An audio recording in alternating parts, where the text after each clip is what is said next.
Hello from Minneapolis, Minnesota. Today we're looking at Job chapter 30. Now Job continues his talk. He's been talking to Bildad and his friends, and he says, look, my life is so bad, young people are giving me grief. These are people so young that I wouldn't even respect their fathers.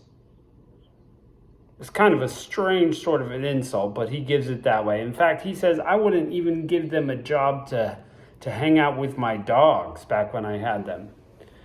Well, certainly they can't provide any strength for Job. Those kind of people, that kind of insult he's saying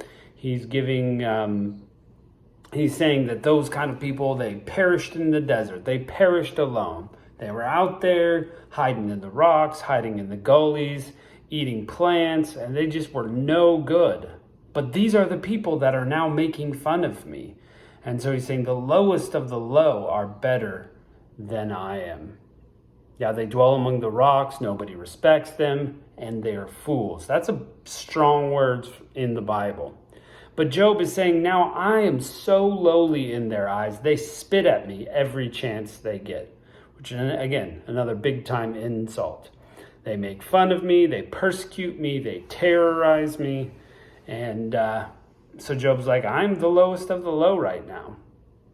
And Job says, all of my body aches. My bones are pierced. I'm dust and ashes. I cry to God, but God does not hear me. And it just feels so cruel that Job has been persecuted by God. He feels God is going to bring him to death. And then he talks about how much pain, like his bowels were boiled. That's a picture you don't really want. Goodness gracious, that's painful. His skin is all burned. So Job knows he's really been through it. So we're going to jump right into Job chapter 30. Here we go. Job chapter 30, verse 1.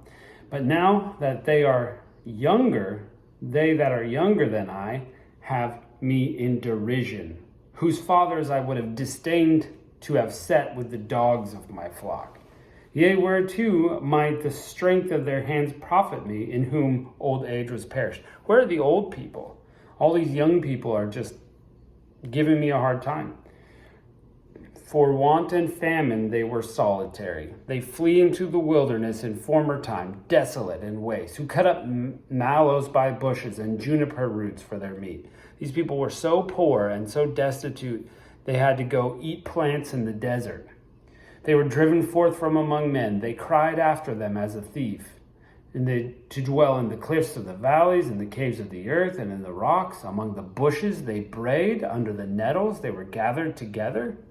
So that was that one generation that I disdained so much.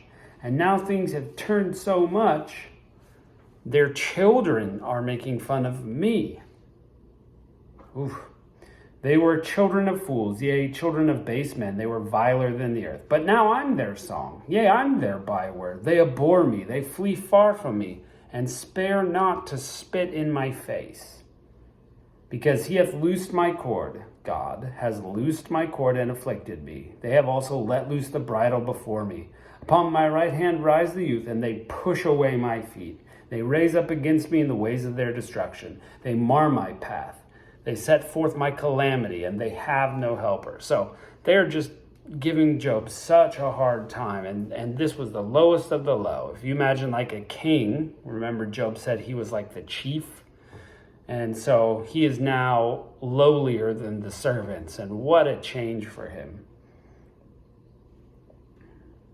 They came upon me as a wide breaking of waters. In the desolation they rolled themselves upon me. Terrors are turned upon me. They pursue my soul as the wind, and my welfare passeth away as a cloud. And now my soul is poured out of me. The days of my affliction have come upon me. So now he's going to talk about how much he hurts, how much he is sore. My bones are pierced in me in the night season. My sinews take no rest. The great force of my disease is my garment changed. It bindeth me as the collar of my coat. Ugh, he just sickness and disease and pain all over him.